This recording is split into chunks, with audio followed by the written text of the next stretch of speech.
ਸਤਨਾਮ ਵਾਹਿਗੁਰੂ ਸਾਹਿਬ ਜੀ। ਜਪ ਮਨ ਸਤਨਾਮ ਸਦਾ ਸਤਨਾਮ।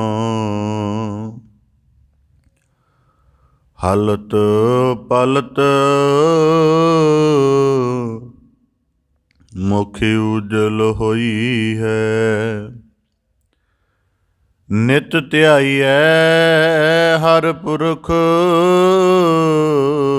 ਨਿਰੰਜਨਾ। ਬਿਖੈ ਬਨ ਫੀਕਾ ਤਿਆਗ ਰੀ ਸਖੀਏ। ਨਾਮ ਮਹਾਰਸ ਪੀਓ ਬਿਨ ਰਸ ਚਾਖੇ।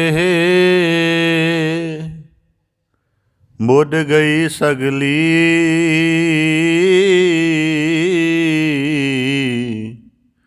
ਸੁਖੀ ਨ ਹੋਵਤ ਜੀਓ। ਮਾਨ ਮਹਤ ਨਾ ਸਕਤ ਹੀ ਕਾਈ। ਸਾਦਾ ਦਾਸੀ ਥੀਓ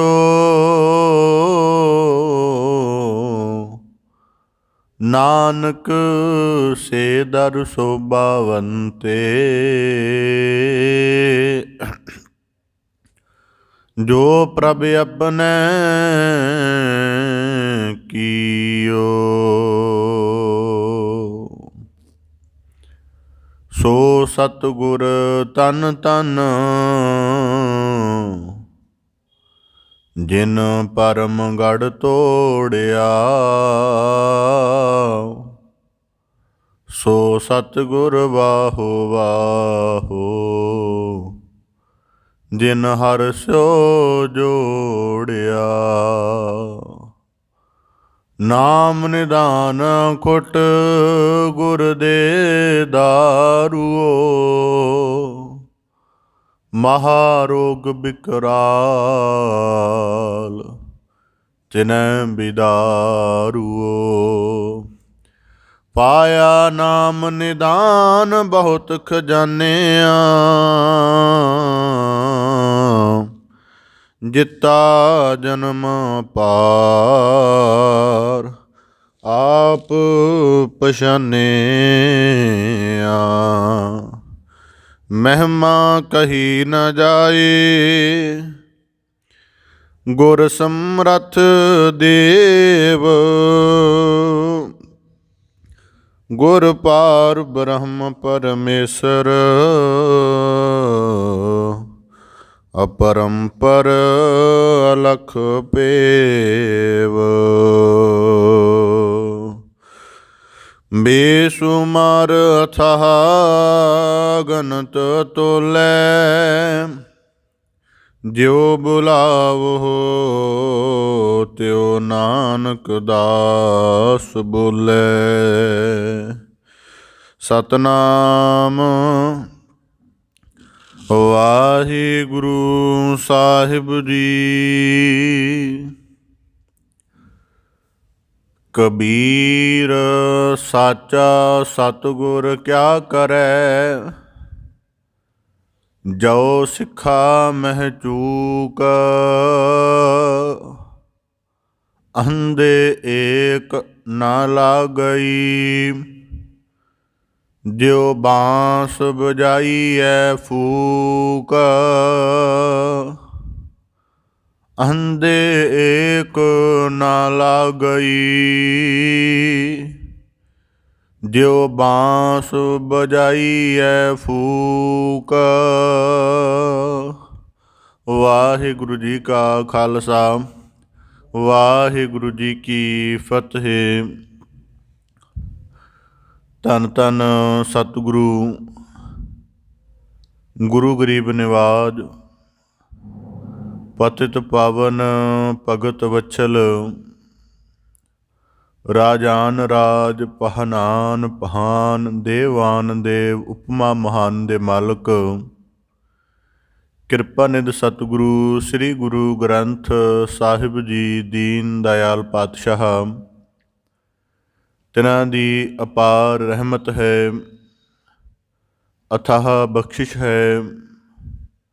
ਸਤਿਗੁਰੂ ਸਾਹਿਬ ਜੀ ਦਾ ਅਪਾਰ ਤਰਸ ਹੈ, ਜੋ ਸਾਨੂੰ ਸਭ ਨੂੰ ਆਪਣੀ ਪਾਵਨ ਪਵਿੱਤਰ ਚਰਨ ਸ਼ਰਨ ਹਜ਼ੂਰੀ ਦੇ ਵਿੱਚ ਸਾਨੂੰ ਸਤਸੰਗਤ ਰੂਪ ਵਿੱਚ ਜੁੜਨ ਦਾ, ਸਤਸੰਗਤ ਰੂਪ ਟਕਸਾਲ ਦੁਆਰਾ ਆਪਣੇ ਮਨ ਬੁੱਧ ਚਿੱਤ ਸੁਰਤ ਦੀ ਗੁਰਮੁਖਾਂ ਵਾਲੀ ਕਾੜਤ ਘੜਨ ਦਾ, ਆਪਣੇ ਜੀਵਨ ਨੂੰ ਵਿਖਿਆ ਰਸਾਂ ਤੋਂ ਨਿਰਲੇਪ ਕਰਕੇ ਅੰਮ੍ਰਿਤ ਰਸ ਸੰਚਣ ਦਾ,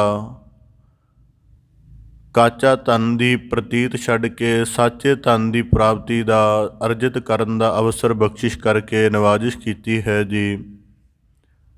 ਆਪ ਜੀ ਬੜੇ ਸੁਭਾਗਸ਼ਾਲੀ ਹੋ ਜੋ ਸਤਿਗੁਰੂ ਕੀ ਬਖਸ਼ਿਸ਼ ਨੂੰ ਗੁਰ ਹਜ਼ੂਰੀ ਦੇ ਵਿੱਚ ਜੁੜ ਬੈਠ ਕੇ ਕੀਰਤਨ ਰੂਪ ਦੇ ਵਿੱਚ ਮਾਨਣ ਦਾ, ਪ੍ਰਾਪਤ ਕਰਨ ਦਾ ਨਿਰਮਲ ਅਮੋਲਕ ਯਤਨ ਕਰ ਰਹੇ ਹੋ ਜੀ। ਭਗਤ ਸਿਰਮੌਰ ਭਗਤ ਕਬੀਰ ਸਾਹਿਬ ਜੀ ਤਿਨਾਂ ਦੀ ਮੁਬਾਰਕ ਰਸਨਾ ਤੋਂ ਗਿਆਨ ਦੇ ਗੁਹਜ ਅਨੁਭਵ ਜਿਹੜੇ ਸ਼ਲੋਕਾਂ ਦੇ ਵਿੱਚ ਸੂਤਰ ਰੂਪ ਦੇ ਵਿੱਚ ਭਗਤ ਸਾਹਿਬ ਜੀ ਨੇ ਉਚਾਰਨ ਕੀਤੇ ਹਨ, ਸ਼ਲੋਕਾਂ ਦੀ ਲੜੀਵਾਰ ਵਿਚਾਰ ਸ਼ਰਵਣ ਕਰਕੇ ਆਪ ਜੀ ਭਗਤ ਰਸਨਾ ਦੁਆਰਾ ਗਿਆਨਮਈ ਬਖਸ਼ਿਸ਼ ਨੂੰ ਮਾਣਦੇ ਹੋ ਜੀ। ਪਾਵਨ ਬਾਣੀ ਦੀ ਲੜੀਵਾਰ ਵਿਚਾਰ ਦੇ ਨਾਲ ਜੁੜਨ ਦਾ ਯਤਨ ਕਰੀਏ ਜੀ। ਵਿਚਾਰ ਪ੍ਰਾਰੰਭ ਕਰਨ ਤੋਂ ਪਹਿਲਾਂ ਬੜੇ ਅਦਬ ਸਹਿਤ ਉਚਾਰਨ ਕਰੋ ਜੀ। ਸਤਨਾਮ ਸ੍ਰੀ ਵਾਹਿਗੁਰੂ ਸਾਹਿਬ ਜੀ। ਕਬੀਰ ਸਾਚਾ ਸਤਿਗੁਰ ਕਿਆ ਕਰੈ, ਜੋ ਸਿੱਖਾ ਮਹਿ ਚੂਕ।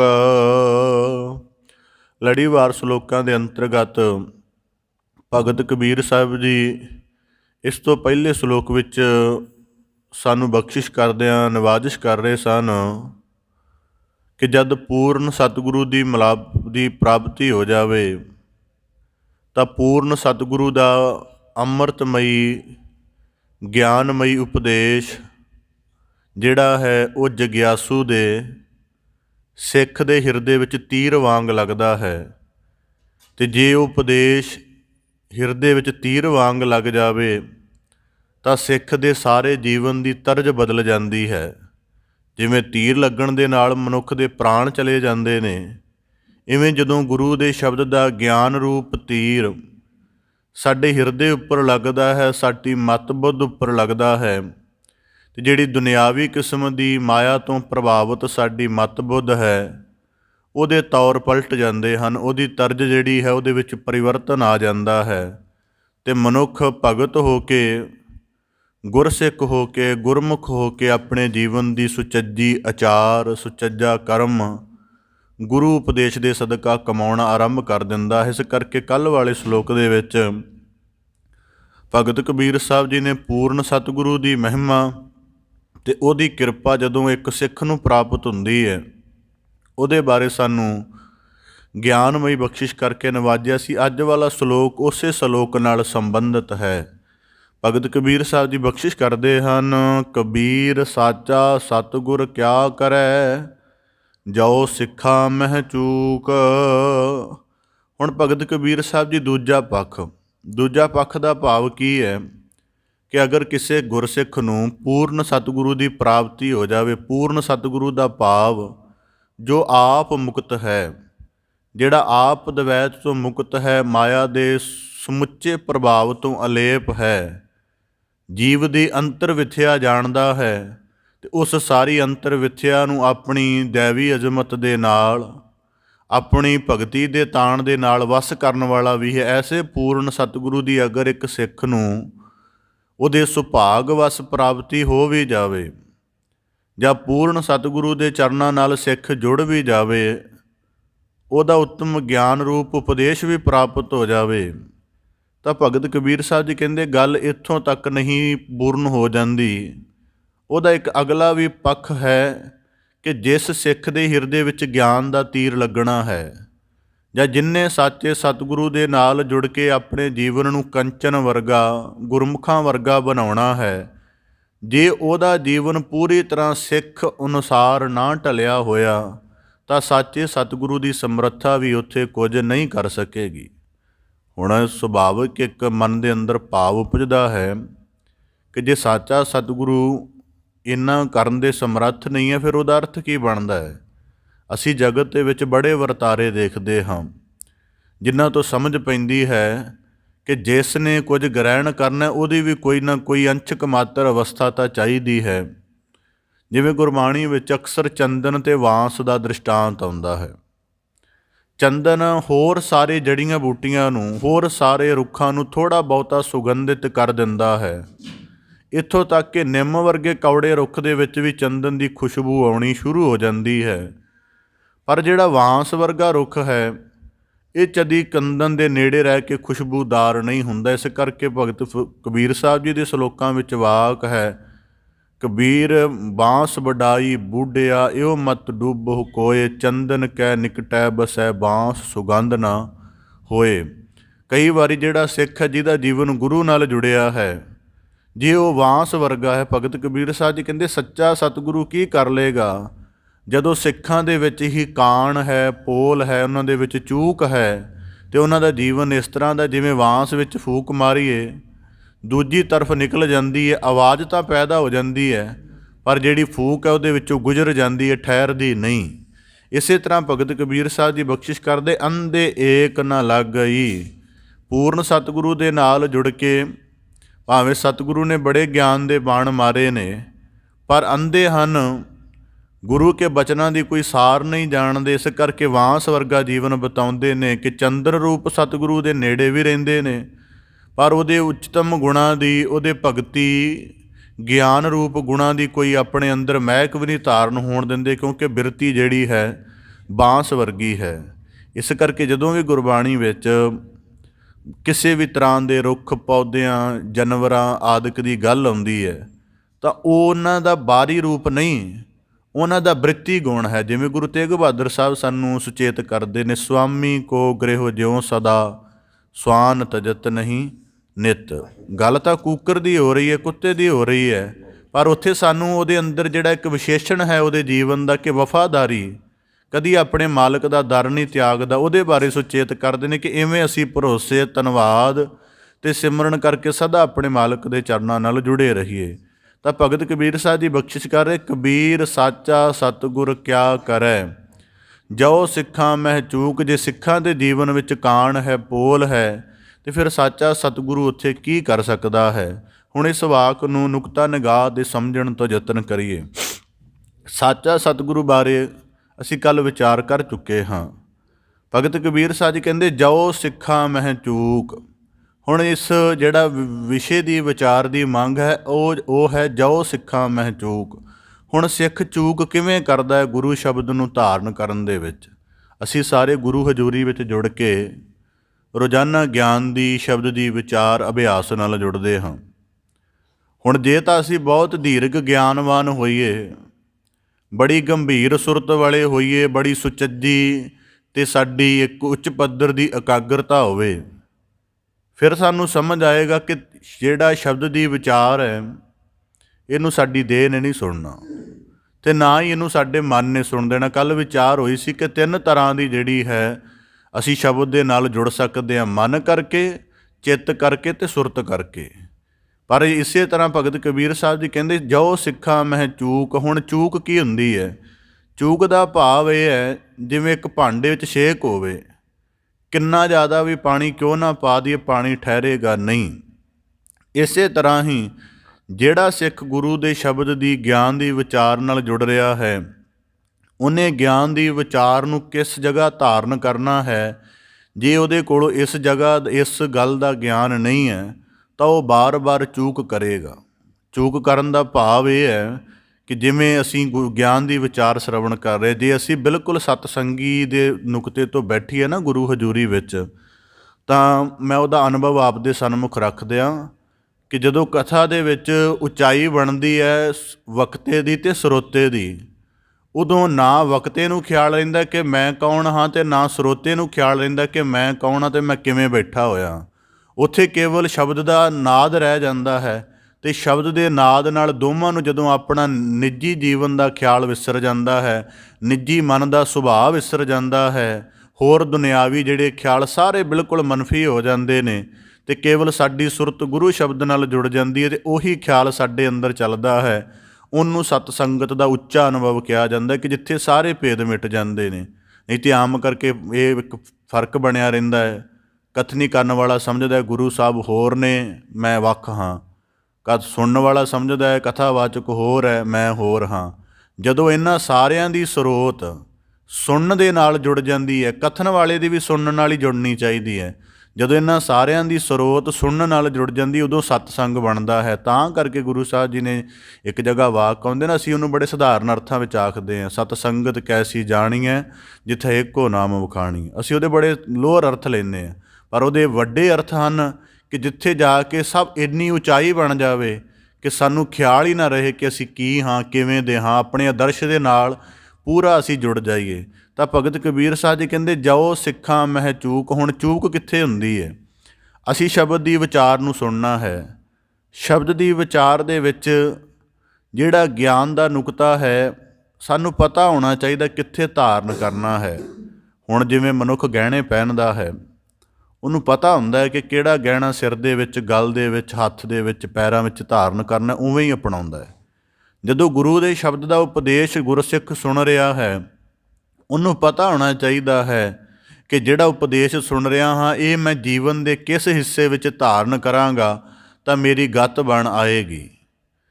ਦੋਹਰੇ ਦੋਹਰੇ ਵਰਤਾਰੇ ਚੱਲਦੇ ਹਨ। ਇਸ ਨੂੰ ਗੁਰਬਾਣੀ ਵਿੱਚ ਗਿਆਨ ਦੀ ਸਾਧਨਾ ਦੇ ਨੁਕਤੇ ਤੋਂ ਸਮਝਣਾ ਹੋਵੇ।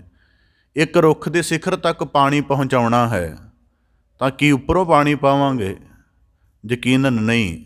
ਉਹਦੀਆਂ ਜੜ੍ਹਾਂ ਹੇਠ ਪਾਣੀ ਪਾਵਾਂਗੇ ਅਤੇ ਉਹਦੇ ਅੰਦਰ ਕੁਦਰਤੀ ਇਸ ਤਰ੍ਹਾਂ ਦਾ ਵਿਧਾਨ ਬਣਿਆ ਹੋਇਆ ਕਿ ਜੜ੍ਹਾਂ ਵਿੱਚ ਪਾਣੀ ਪਾਇਆ ਹਰੇਕ ਪੱਤੇ ਦੇ ਅੰਤ ਤੱਕ ਆਪਣੇ ਆਪ ਪੁੱਜ ਜਾਏਗਾ। ਪਰ ਦੂਜੀ ਤਰਫ ਸਾਡਾ ਮਨੁੱਖਾ ਸਰੀਰ ਹੈ, ਸਰੀਰ ਦੇ ਅੰਦਰ ਭੁੱਖ ਦੀ ਅਗਨ ਬੁਝਾਉਣੀ ਹੈ, ਪਿਆਸ ਬੁਝਾਉਣੀ ਹੈ, ਤਾਂ ਮੂੰਹ ਤੋਂ ਪਾਣੀ ਪਾਉਣਾ ਪਏਗਾ। ਜਦੋਂ ਹੇਠਾਂ ਜਾਏਗਾ ਪਿਆਸ ਬੁਝੇਗੀ। ਇਹ ਦੋਵੇਂ ਵਰਤਾਰੇ ਹਨ। ਇਹ ਮੈਂ ਤਾਂ ਅਰਜ਼ ਕੀਤਾ ਕਿ ਸਾਨੂੰ ਸਮਝ ਆ ਜਾਵੇ ਕਿ ਅਸੀਂ ਕਿਸੇ ਉਪਦੇਸ਼ ਨੂੰ ਧਾਰਨ ਕਿਵੇਂ ਕਰਨਾ ਹੈ। ਜਿਵੇਂ ਕੁਝ ਪ੍ਰਮਾਣ ਆਪਦੇ ਸਨਮੁਖ ਰੱਖ ਕੇ ਗੱਲ ਸਪਸ਼ਟ ਕਰਨ ਦਾ ਯਤਨ ਕਰਾਂ। ਅਸੀਂ ਆਨੰਦ ਸਾਹਿਬ ਦੀ ਬਾਣੀ ਪੜ੍ਹਦੇ ਹਾਂ, ਉਸ ਦੇ ਵਿੱਚ ਜ਼ਿਕਰ ਆਉਂਦਾ, ਇਹ ਮਨ ਮੇਰਿਆ ਤੂੰ ਸਦਾ ਰਹੋ ਹਰ ਨਾਲੇ। ਇਸ ਉਪਦੇਸ਼ ਨੂੰ ਸੁਣ ਲਿਆ ਅਤੇ ਇਸ ਨੂੰ ਹੁਣ ਧਾਰਨ ਕਿੱਥੇ ਕਰਨਾ ਹੈ? ਇਸ ਨੂੰ ਇਹਦੀ ਜੁਗਤੀ ਕੀ ਹੈ ਕਿ ਇਹ ਮਨ ਮੇਰਿਆ, ਮੇਰਿਆ ਭਾਵ ਮਨ ਦੀ ਜਿੰਨੀ ਸਮਰੱਥਾ ਹੈ। ਹੁਣ ਮਨ ਦੀ ਸਮਰੱਥਾ ਕੀ ਹੈ? ਇਹ ਬੜੇ ਬੜੇ ਤਰ੍ਹਾਂ ਦੇ ਖਿਆਲ ਲੈਂਦਾ, ਪੰਖੀ ਵਾਂਗ ਸਾਰਾ ਦਿਨ ਭੱਜਿਆ ਫਿਰਦਾ ਹੈ। ਤਾਂ ਗੁਰੂ ਸਾਹਿਬ ਉੱਥੇ ਇਹਨੂੰ ਪ੍ਰੇਰਣਾ ਕਰ ਰਹੇ ਨੇ ਪ੍ਰੇਮ ਭਰੀ ਕਿ ਸਦਾ ਰਹੋ ਹਰ ਨਾਲੇ, ਕਿ ਜੇ ਤੂੰ ਰੂਪ ਦੇਖਦਾ ਹੈ ਤਾਂ ਉਸ ਰੂਪ ਦੇਖਣ ਦੇ ਵਿੱਚ ਤੂੰ ਆਪਣੇ ਹਰੀ ਨਾਲ ਕਿਵੇਂ ਜੁੜਿਆ ਰਹਿਣਾ ਹੈ।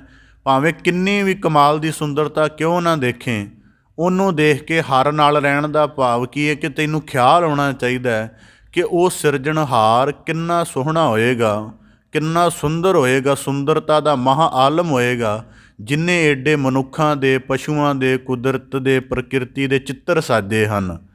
ਤਾਂ ਕਰਕੇ ਸਾਨੂੰ ਕਿਹਾ ਜਾਂਦਾ ਨਾ, ਇਹ ਨੇਤਰੋ ਮੇਰਿਓ ਹਰ ਤੁਮੈ ਜੋਤ ਧਰੀ। ਹੁਣ ਜਿੰਨੇ ਗੁਰੂ ਸ਼ਬਦ ਨੂੰ, ਉਪਦੇਸ਼ ਨੂੰ ਸੁਣਿਆ, ਉਹਨੂੰ ਪਤਾ ਲੱਗ ਜਾਏ ਕਿ ਜਿਹੜਾ ਆਹ ਮੈਨੂੰ ਗੱਲ ਕਹੀ ਗਈ ਹੈ, ਇਹ ਮਨ ਮੇਰੇ ਆ ਤੂੰ ਸਦਾ ਰਹੋ ਹਰ ਨਾਲੇ, ਇਹਦੀ ਸਾਧਨਾ ਕੀ ਹੈ? ਕਿ ਜਦੋਂ ਦੇਖਣਾ ਹੈ ਉਦੋਂ ਕੀ ਕਰਨਾ ਹੈ ਕਿ ਸਾਰਿਆਂ ਨੂੰ ਰੱਬੀ ਰੂਪ ਦੇਖੋ। ਰੱਬ ਰੂਪ ਭਾਵੇਂ ਔਗਣਾਂ ਵਾਲੇ ਵੀ ਕਿਉਂ ਨਹੀਂ ਹਨ, ਜੇ ਉਹਨਾਂ ਦੇ ਔਗਣ ਬਾਹਰੀ ਤਲ 'ਤੇ ਨਜ਼ਰ ਆ ਰਹੇ ਹਨ, ਥੋੜ੍ਹਾ ਗਹਿਰਾ ਦੇਖੋਗੇ, ਉਹਦੇ ਅੰਦਰ ਵੀ ਕਿਸੇ ਨਾ ਕਿਸੇ ਗੁਣ ਦਾ ਕੋਈ ਨਾ ਕੋਈ ਪ੍ਰਭਾਵ ਪਿਆ ਹੋਏਗਾ। ਇਸ ਕਰਕੇ ਸਾਰਾ ਦਿਨ ਦੇਖਣਾ ਸਾਡਾ ਫਿਰ ਇਹਦੇ ਨਾਲ ਹੀ ਜੁੜਦੀ ਗੱਲ ਹੈ ਕਿ ਇਹ ਤਾਂ ਹੋ ਗਿਆ ਪਹਿਲਾ ਕਰਮ।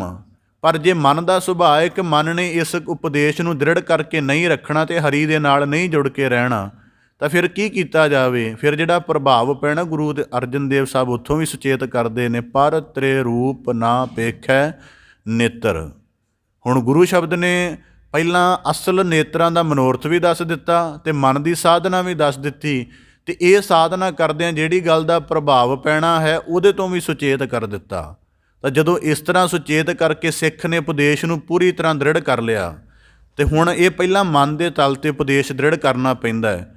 ਜਦੋਂ ਮਨ ਦੇ ਤਲ 'ਤੇ ਜਿਹੜਾ ਉਪਦੇਸ਼ ਦ੍ਰਿੜ ਹੋ ਜਾਵੇ, ਉਹਦੀ ਕੀ ਨਿਸ਼ਾਨੀ ਹੈ ਕਿ ਸਾਨੂੰ ਉਹ ਕਰਮ ਕਰ ਲੱਗਿਆਂ ਫਿਰ ਵਿਸ਼ੇਸ਼ ਯਤਨ ਨਹੀਂ ਕਰਨਾ ਪੈਂਦਾ। ਤਾਂ ਇਸ ਕਰਕੇ ਗੁਰੂ ਸਾਹਿਬ ਜੀ ਕਹਿੰਦੇ ਪਰ ਤੇਰੇ ਰੂਪ ਨਾ ਪੇਖਿਆ ਨੇਤਰ। ਤਾਂ ਹੁਣ ਕੀ ਗੱਲ ਕਿਵੇਂ ਸਮਝ ਆਈ ਕਿ ਮਨ ਦੇਖਣ ਦਾ ਕਾਰਜ ਅੱਖਾਂ ਨੇ ਕਰਨਾ ਸੀ, ਪਰ ਉਸ ਦੇਖਣ ਦੇ ਵਿੱਚ ਜਿਹੜਾ ਭਾਵ ਸੀ ਉਹ ਕਿਤੇ ਵਿਕਾਰਾਂ ਵਾਲਾ, ਕਿਤੇ ਮਲੀਨਤਾ ਵਾਲਾ ਨਾ ਬਣ ਜਾਏ। ਇਸ ਕਰਕੇ ਗੁਰੂ ਸਾਹਿਬ ਜੀ ਨੇ ਕਿਹਾ ਕਿ ਸਾਰਿਆਂ ਨੂੰ ਪਰਮੇਸ਼ਰ ਸਰੂਪ ਹੀ ਦੇਖ, ਅਵਗੁਣ ਨੂੰ ਨਾ ਦੇਖ, ਉਹਦੇ ਅੰਦਰ ਵਿਦਮਾਨ ਸਰੂਪ ਹੈ ਉਹਨੂੰ ਦੇਖ। ਇਸ ਕਰਕੇ ਇੱਕ ਛੋਟਾ ਜਿਹਾ ਪ੍ਰਮਾਣ ਆਪਦੇ ਸਨਮੁਖ ਰੱਖਦੇ। ਇੱਕ ਦਫਾ ਕੋਈ ਬਹੁਤ ਵੱਡਾ ਅਪਰਾਧੀ ਕਿਸੇ ਸੰਤ ਦੇ ਸਾਹਮਣੇ ਪੇਸ਼ ਕੀਤਾ ਗਿਆ ਅਤੇ ਸੰਤ ਉਹਨੂੰ ਦੇਖ ਕੇ ਰੋਣ ਲੱਗ ਪਿਆ ਅਤੇ ਉਹਦੇ ਕੋਲ ਨਿਆਂ ਕਰਨ ਦੇ ਲਈ ਲਿਆਏ ਸਨ ਕਿ ਤੁਸੀਂ ਇਹਦਾ ਨਿਆਂ ਕਰੋ ਜੀ, ਬਹੁਤ ਅਪਰਾਧ ਕੀਤੇ ਨੇ। ਸੰਤ ਉਹਨੂੰ ਦੇਖ ਕੇ ਰੋਣ ਲੱਗ ਪਿਆ। ਤਾਂ ਕਿਸੇ ਨੇ ਪੁੱਛਿਆ ਜੀ ਤੁਸੀਂ ਬਹੁਤ ਵੱਡੇ ਗਿਆਨੀ ਹੋ, ਬਹੁਤ ਵੱਡੇ ਬੰਦਗੀ ਤੁਹਾਡੀ ਅਵਸਥਾ ਹੈ, ਤੁਸੀਂ ਇਸ ਨੂੰ ਦੇਖ ਕੇ ਰੋਏ ਕਿਉਂ? ਕਹਿੰਦੇ ਮੈਨੂੰ ਇਹਦੇ 'ਚੋਂ ਆਪਣਾ ਆਪ ਦਿਖਿਆ ਤਾਂ ਰੋਇਆ। ਕਹਿੰਦੇ ਚਲੋ ਆਪਣਾ ਆਪ ਦਿਖਿਆ, ਉਹਦਾ ਕੀ ਭਾਵ ਹੈ ਸਾਨੂੰ ਸਮਝਾਓ। ਉਹ ਕਹਿਣ ਲੱਗਾ ਜਦੋਂ ਮੈਂ ਬੰਦਗੀ ਮਾਰਗ 'ਤੇ ਚੱਲਿਆ ਸਾਂ, ਉਹਦੇ ਤੋਂ ਪਹਿਲਾਂ ਜਿਵੇਂ ਅੱਜ ਇਹਦੀ ਅਪਰਾਧੀ ਵਾਲੀ 100% ਹਾਲਤ ਹੈ, ਥੋੜ੍ਹੀ ਬਹੁਤੀ 10% ਮੇਰੀ ਵੀ ਸੀ, ਪਰ ਮੈਂ ਆਪਣੇ ਅਸਲ ਆਤਮ ਸਰੂਪ ਨੂੰ ਪਛਾਣ ਲਿਆ ਅਤੇ ਮਨ ਨੂੰ ਮਨਫੀ ਕਰ ਦਿੱਤਾ ਅਤੇ ਅਪਰਾਧ ਤੋਂ ਰਹਿਤ ਹੋ ਗਿਆ।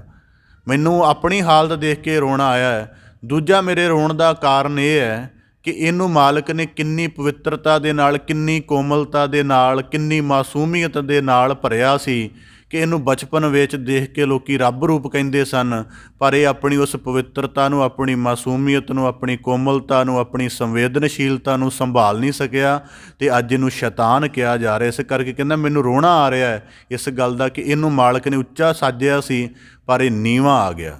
ਤਾਂ ਕਰਕੇ ਗੁਰੂ ਸਾਹਿਬ ਜੀ ਕਹਿੰਦੇ ਇਹ ਮਨ ਮੇਰਿਆ ਤੂੰ ਸਦਾ ਰਹੋ ਹਰ ਨਾਲੇ। ਹੁਣ ਸਿੱਖਾਂ ਮਹਿ ਚੂਕ ਦਾ ਭਾਵ ਕੀ ਹੈ? ਅਸੀਂ ਇਹ ਵਾਕ ਰੋਜ਼ਾਨਾ ਪੜ੍ਹਦੇ ਹਾਂ ਔਰ ਕਈ ਦਫਾ ਪੜ੍ਹਦੇ ਹਾਂ, ਇੱਕ ਦਿਨ ਦੇ ਵਿੱਚ ਸੁਣਦੇ ਵੀ ਹਾਂ। ਅਕਸਰ ਦੀਵਾਨ ਦੀ ਸਮਾਪਤੀ ਹੁੰਦੀ ਹੈ, ਆਨੰਦ ਸਾਹਿਬ ਦਾ ਪਾਠ ਹੁੰਦਾ ਹੈ, ਵਾਕ ਰੋਜ਼ਾਨਾ ਸੁਣਦੇ ਹਾਂ, ਪਰ ਵਾਕ ਦੇ ਨਾਲ ਜੁੜਨਾ ਕਿਵੇਂ ਹੈ ਇਹਦਾ ਢੰਗ ਸਾਨੂੰ ਨਹੀਂ ਆਉਂਦਾ। ਇਸ ਕਰਕੇ ਇਹ ਮਨ ਮੈਂ ਇੱਕੋ ਹੀ ਵਾਕ ਆਪਦੇ ਸਨਮੁਖ ਰੱਖਿਆ ਕਿਉਂਕਿ ਜ਼ਿਆਦਾ ਗੱਲ ਵਸੀਹ ਹੋ ਜਾਏ ਫਿਰ ਪਕੜ ਨਹੀਂ ਆਉਂਦੀ ਬੁੱਧੀ ਵਿੱਚ। ਇਹ ਮਨ ਮੇਰਿਆ ਤੂੰ ਸਦਾ ਰਹੋ ਹਰ ਨਾਲੇ। ਦੇਖਣਾ ਹੈ ਅਤੇ ਦੇਖਣ ਦੇ ਵਿੱਚ ਕਿਸੇ ਤਰ੍ਹਾਂ ਦੀ ਮਲੀਨਤਾ ਨਾ ਪੈਦਾ ਹੋਵੇ। ਮਲੀਨਤਾ ਦਾ ਭਾਵ ਲੋਭ ਦਾ ਭਾਵ ਨਾ ਆਵੇ, ਅਹੰਕਾਰ ਦਾ ਭਾਵ ਨਾ ਆਵੇ। ਹੁਣ ਜਿਵੇਂ ਬੰਦਾ ਕਈ ਵਾਰੀ ਮੂੰਹ ਤੋਂ ਹੰਕਾਰ ਕ੍ਰੋਧ ਨਹੀਂ ਪ੍ਰਗਟ ਕਰਦਾ, ਪਰ ਉਹਦੀਆਂ ਅੱਖਾਂ ਦੇ ਅੰਦਰ ਜਿਹੜੇ ਕ੍ਰੋਧ ਦੇ ਡੋਰੇ ਉਤਰਨੇ, ਤਰੰਗਾਂ ਉਤਰਨੀਆਂ ਜਾਂ ਨਾੜੀਆਂ ਅੰਦਰ ਖੂਨ ਦੀ ਗਰਦਿਸ਼, ਉਹ ਦੱਸ ਦਿੰਦੀ ਹੈ ਕਿ ਇਸ ਬੰਦੇ ਦੀਆਂ ਅੱਖਾਂ ਅੰਦਰ ਕ੍ਰੋਧ ਉਤਰ ਆਇਆ। ਲੋਭ ਦੀਆਂ ਲਲਚਾਈਆਂ ਨਜ਼ਰਾਂ ਦੱਸ ਦਿੰਦੀਆਂ ਨੇ ਕਿ ਬੰਦਾ ਲੋਭ ਦੇ ਵਿੱਚ ਹੈ। ਅਹੰਕਾਰ ਦੀ ਬਿਰਤੀ ਦੱਸ ਦਿੰਦੀ ਹੈ ਕਿ ਉਹ ਬੰਦੇ ਨੂੰ ਛੋਟਾ ਕਰਕੇ ਦੇਖ ਰਿਹਾ ਹੁੰਦਾ ਹੈ, ਅਤੇ ਕਾਮ ਦੀ ਮਲੀਨਤਾ ਵੀ ਦੱਸ ਦਿੰਦੀ ਹੈ ਕਿ ਬੰਦੇ ਦੇ ਨੇਤਰ ਕਿਸ ਤਰ੍ਹਾਂ ਦੀ ਬਿਰਤੀ ਦੇ ਵਿੱਚ ਗਰਸੇ ਹੋਏ ਨੇ। ਅਤੇ ਕਰ ਕੀ ਇਹ ਸਾਰੇ ਉਪਦੇਸ਼ ਨੂੰ ਟਿਕਾਉਣਾ ਕਿੱਥੇ ਹੈ? ਇਹ ਮਨ ਮੇਰਿਆ ਤੂੰ ਸਦਾ ਰਹੋ ਹਰ ਨਾਲੇ, ਕਿ ਮਨ ਨੇ ਭੱਜਣਾ ਦਸਾਂ ਦਿਸ਼ਾਵਾਂ ਦੇ ਵਿੱਚ, ਇਹਨੂੰ ਪਕੜ ਕੇ ਜੋ ਗੁਰੂ ਸ਼ਬਦ ਦਾ ਗਿਆਨ ਸਰੂਪ ਹੈ ਉਹਦੇ ਨੇੜੇ ਲਿਆਉਣਾ, ਆਪਣੀ ਅਸਲ ਹਾਲਤ ਦੇ ਨੇੜੇ ਲਿਆਉਣਾ। ਇਸ ਕਰਕੇ ਗੁਰੂ ਸਾਹਿਬ ਜੀ ਕਹਿੰਦੇ ਹੈ, ਭਗਤ ਕਬੀਰ ਸਾਹਿਬ ਜੀ ਕਹਿੰਦੇ ਜੋ ਸਿੱਖਾਂ ਮਹਿ ਚੂਕ। ਹੁਣ ਵਿਸ਼ਾ ਕੀ ਹੈ ਕਿ ਸ਼ਬਦ ਨੂੰ ਜਿੱਥੇ ਵਸਾਉਣਾ ਉੱਥੇ ਵਸਾਇਆ ਨਹੀਂ, ਇਹਨੂੰ ਕੇਵਲ ਪੜ੍ਹਨ ਦਾ ਵਿਸ਼ਾ ਬਣਾ ਲਿਆ ਅਤੇ ਪੜ੍ਹਨ ਦਾ ਵਿਸ਼ਾ ਬਣਾ ਕੇ ਬੁੱਝਣ ਦੀ ਗੱਲ ਨਹੀਂ ਕੀਤੀ। ਹੁਣ ਸੱਚੇ ਸਤਿਗੁਰੂ ਨੇ ਤਾਂ ਆਪਣੇ ਉਪਦੇਸ਼ ਦੇ ਵਿੱਚ ਗਿਆਨ ਦਾ ਪੂਰਾ ਸਾਰ ਸਮਾ ਦਿੱਤਾ। ਹੁਣ ਉਸ ਗਿਆਨ ਦੇ ਸਾਰ ਨੂੰ ਖੋਲ੍ਹਣਾ ਨਹੀਂ ਆਇਆ ਅਤੇ ਗੁਰੂ ਕਾ ਉਪਦੇਸ਼ ਪੜ੍ਹਦਾ ਵੀ ਰਿਹਾ, ਪਰ ਦੀਰਘ ਵਿਚਾਰ ਨਾ ਕਰਕੇ ਉਪਦੇਸ਼ ਦੀ ਜਿਹੜੀ ਬਰਕਤ ਹੈ ਉਹਦੇ ਤੋਂ ਅਣਜਾਣ ਰਹਿ ਗਿਆ। ਜਿਵੇਂ ਇੱਕ ਵਿਅੰਗਾਤਮਕ ਗੱਲ ਹੈ, ਕਿਸੇ ਬੰਦੇ ਨੂੰ ਕਾਫੀ ਰੋਗ ਲੱਗ ਗਏ, ਇੱਕ ਬਹੁਤ ਵੱਡੇ ਵੈਦ ਕੋਲ ਚਲਾ ਗਿਆ, ਵੈਦ ਨੂੰ ਸਾਰੇ ਰੋਗ ਦੱਸੇ, ਵੈਦ ਨੇ ਕਾਫੀ ਸਮਾਂ ਲਾ ਕੇ ਉਹਦੇ ਰੋਗ ਬੁੱਝ ਕੇ ਚੰਗੀ ਦਵਾ ਦੇ ਦਿੱਤੀ। ਮਹੀਨੇ ਬਾਅਦ ਫਿਰ ਵੈਦ ਕੋਲੋਂ ਗਿਆ, ਕਹਿਣ ਲੱਗਾ ਜੀ ਤੁਸੀਂ ਦਵਾ ਦੇ ਦਿੱਤੀ ਪਰ ਮੇਰਾ ਤਾਂ ਕੋਈ ਰੋਗ ਗਿਆ ਨਹੀਂ। ਵੈਦ ਸਿਆਣਾ ਸੀ, ਕਹਿਣ ਲੱਗਾ ਦਵਾ ਖਾਧੀ ਵੀ ਹੈ? ਕਹਿੰਦਾ ਨਹੀਂ ਖਾਧੀ ਨਹੀਂ, ਮੈਂ ਆਪਣੀ ਜੇਬ 'ਚ ਰੱਖ ਛੱਡੀ ਹੈ। ਕਹਿੰਦਾ ਤੂੰ ਜੇਬ 'ਚ ਭਾਵੇਂ 100 ਵਰਿਆ ਰੱਖ ਛੱਡ, ਮੇਰੀ ਦਵਾਈ ਕੁਝ ਨਹੀਂ ਕਰ ਸਕੇਗੀ। ਜਦੋਂ ਤੇਰੇ ਸਰੀਰ ਅੰਦਰ ਉਤਰੇਗੀ ਉਦੋਂ ਹੀ ਮੇਰੀ ਦਵਾਈ ਦੀ ਕਲਾ ਪ੍ਰਗਟ ਹੋਵੇਗੀ, ਉਹ ਤੇਰੇ ਰੋਗ ਨੂੰ ਸ਼ਾਂਤ ਕਰੇਗੀ। ਲੱਖਾਂ ਦਫਾ ਅਸੀਂ ਗੁਰਬਾਣੀ, ਤਾਂ ਕਰਕੇ ਅੱਜ ਦਾ ਪਾਵਨ ਮੁਖਵਾਕ ਦੇਖੋ, ਉਹਦੇ ਵਿੱਚ ਵੀ ਐਸਾ ਜ਼ਿਕਰ ਹੈ, ਪ੍ਰਭ ਜੀ ਕੋ ਨਾਮ ਜਪਤ ਮਨ ਚੈਨ। ਜਿੱਥੇ ਗਿਆਨ ਦੀ ਗੱਲ, ਇਸ ਕਰਕੇ ਅਕਸਰ ਅਸੀਂ ਸੁਣਦੇ ਹਾਂ, ਕਥਾਵਾਚਕ ਵੀ ਅਕਸਰ ਆਖਦੇ ਹਨ ਕਿ ਇਹ ਸ਼ਬਦ ਸੁਰਤ ਦੀ ਸਾਧਨਾ ਹੈ। ਅਤੇ ਇਹਦਾ ਮੈਂ ਅਨੁਭਵ ਆਪ ਦੇ ਸਨਮੁਖ ਪਹਿਲਾਂ ਰੱਖ ਦਿੱਤਾ ਹੈ ਕਿ ਜੇ ਜਿਸ ਦਿਨ ਕਥਾ ਸੁਣਦੇ ਆ ਤੁਹਾਨੂੰ ਆਪਣਾ ਸਾਰਾ ਭਾਵ ਵਿਸਰ ਜਾਵੇ ਕਿ ਮੇਰਾ ਨਾਮ ਕੀ ਹੈ, ਮੇਰਾ ਰੂਪ ਕੀ ਹੈ, ਰੰਗ ਜਾਤ ਕੀ ਹੈ, ਕਿਵੇਂ ਬੈਠਾ ਹੋਇਆ ਹਾਂ, ਜਾਂ ਕਥਾ ਕਰਨ ਵਾਲਾ ਕੌਣ ਹੈ, ਜਦੋਂ ਇਹ ਸਾਰਾ ਕੁਝ ਵਿਸਰ ਜੇ ਅਤੇ ਕੇਵਲ ਗੁਰੂ ਸ਼ਬਦ ਦੀ ਧੁਨ ਸਾਡੇ ਅੰਦਰ ਚੱਲਦੀ ਰਹੇ, ਉਸ ਦਿਨ ਸਮਝ ਲੈਣਾ ਕਿ ਅਸੀਂ ਸਤਸੰਗੀ। ਉਸ ਤੋਂ ਪਹਿਲਾਂ ਕੋਈ ਸਤਸੰਗੀ ਨਹੀਂ। ਉਹ ਠੀਕ ਹੈ, ਹਾਜ਼ਰੀ ਵਾਲੇ ਹੋ ਸਕਦੇ ਹੋ, ਪਰ ਜਿਹੜੀ ਅਵਸਥਾ ਉਹਦੇ ਵਾਲੇ ਨਹੀਂ ਹੋ ਸਕਦੇ। ਤਾਂ ਭਗਤ ਕਬੀਰ ਸਾਹਿਬ ਜੀ ਕਹਿੰਦੇ, ਜਾਓ ਸਿੱਖਾਂ ਮਹਿ ਚੂਕ। ਹੁਣ ਜੇ ਸਿੱਖ ਨੂੰ ਪਤਾ ਹੀ ਨਹੀਂ ਹੈ ਕਿ ਕਿਹੜਾ ਸ਼ਬਦ, ਕਿਵੇਂ ਗੁਰੂ ਦੇ ਸ਼ਬਦ ਨੂੰ ਸੁਣਨਾ ਅਤੇ ਕਿਵੇਂ ਧਾਰਨ ਕਰਨਾ ਅਤੇ ਕਿਵੇਂ ਸਾਰਾ ਦਿਨ ਸ਼ਬਦ ਦੇ ਨਾਲੇ ਪਰਿਕਰਮਾ ਕਰਨੀ ਹੈ।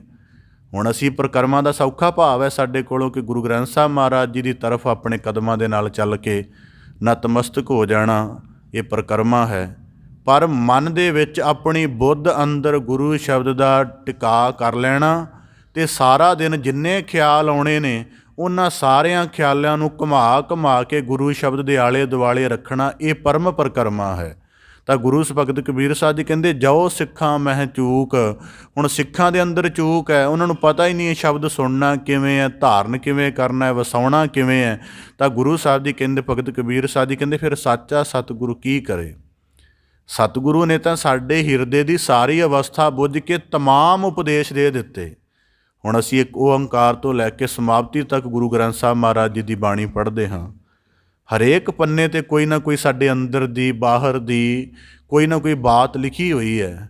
ਪਰ ਇੰਨੀਆਂ ਗੁਰੂ ਕੇ ਗਿਆਨ ਦੇ ਵਾਕ ਪੜ੍ਹਨ ਤੋਂ ਬਾਅਦ ਵੀ ਸਾਡਾ ਜੀਵਨ ਉਸ ਤਰ੍ਹਾਂ ਦੀ ਸਾਧਨਾ ਵਿੱਚ ਨਹੀਂ ਢਲਦਾ, ਤਾਂ ਇਹਦਾ ਭਾਵ ਇਹ ਨਹੀਂ ਕਿ ਵੈਦ ਦੇ ਵਿੱਚ ਕੋਈ ਕਮਜ਼ੋਰੀ ਹੈ।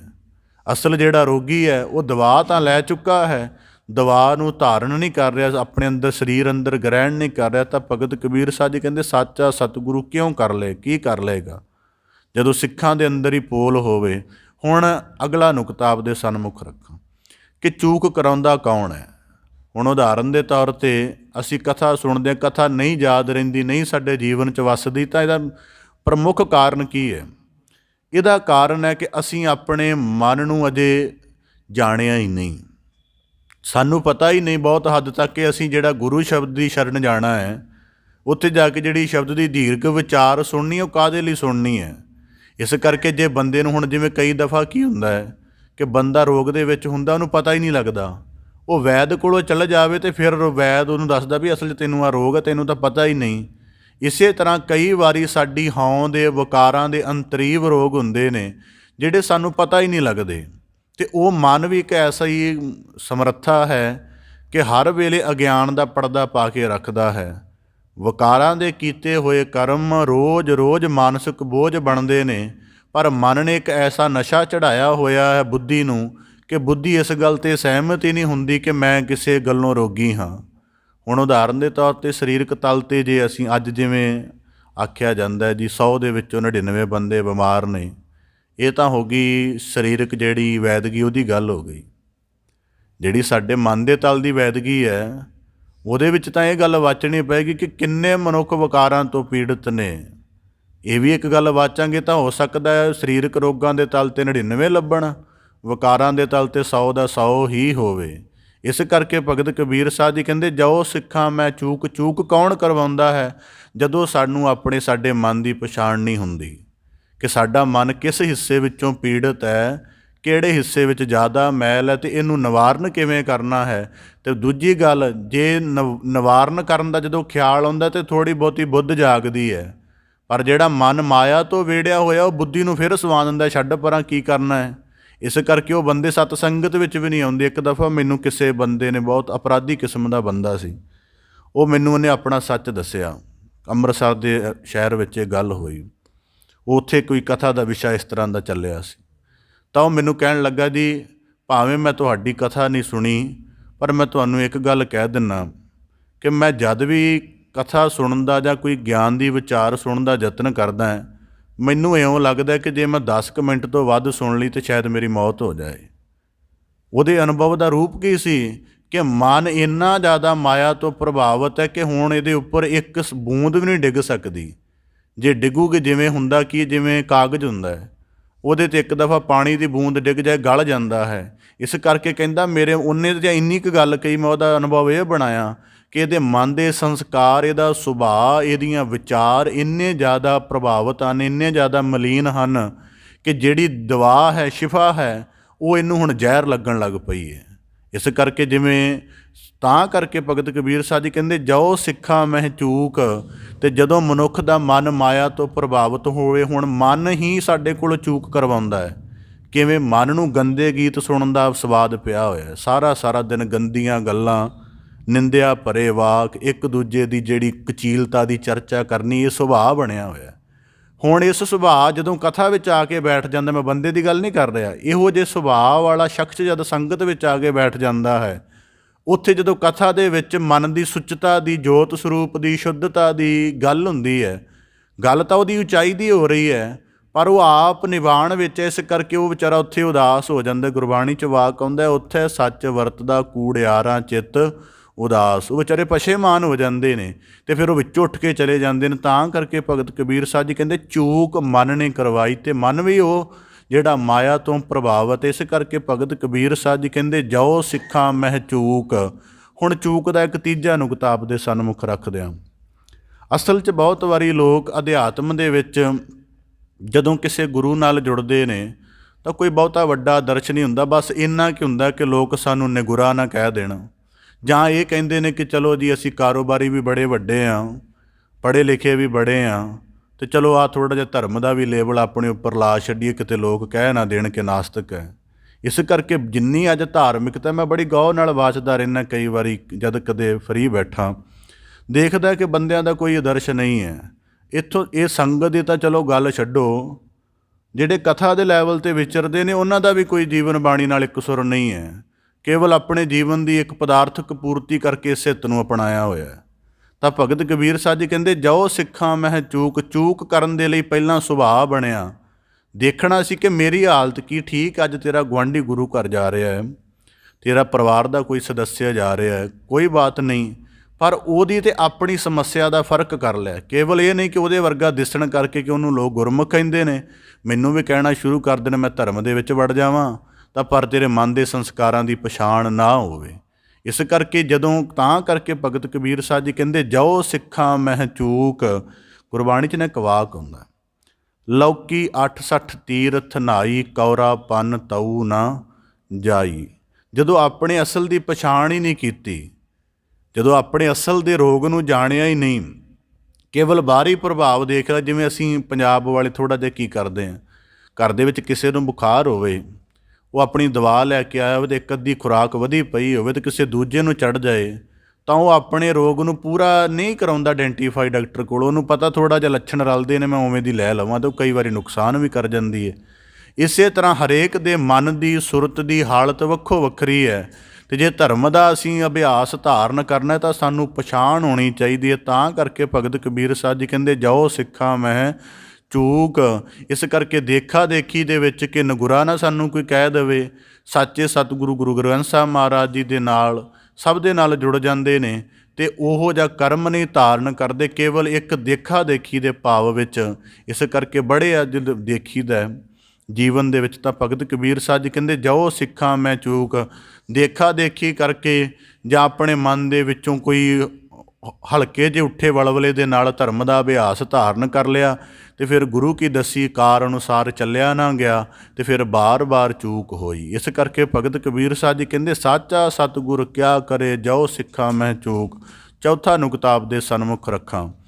ਜੋ ਸਿੱਖਾਂ ਮਹਿ ਚੂਕ ਦਾ ਭਾਵ ਕੀ ਹੈ ਕਿ ਜਦੋਂ ਸਿੱਖ ਨੂੰ ਆਪਣੀ ਅਸਲ ਸਮਝ ਨਾ ਹੋਏਗੀ। ਅਸੀਂ ਹੁਣ ਅਕਸਰ ਸਿੱਖ ਸ਼ਬਦ ਵਿਚਾਰਦੇ, ਜੇ ਕਦੇ ਮੈਂ ਇਮਾਨਦਾਰੀ ਨਾਲ ਕਹਾਂ ਕਿ ਜੇ ਦੁਨੀਆ ਦੇ ਵਿੱਚ ਸਭ ਤੋਂ ਕੋਈ ਔਖੀ ਸਾਧਨ ਹੈ ਨਾ, ਤਾਂ ਉਹ ਸਿੱਖ ਹੋ ਕੇ ਜੀਵਨ ਦੇ ਵਿੱਚ ਵਿਚਰਨਾ।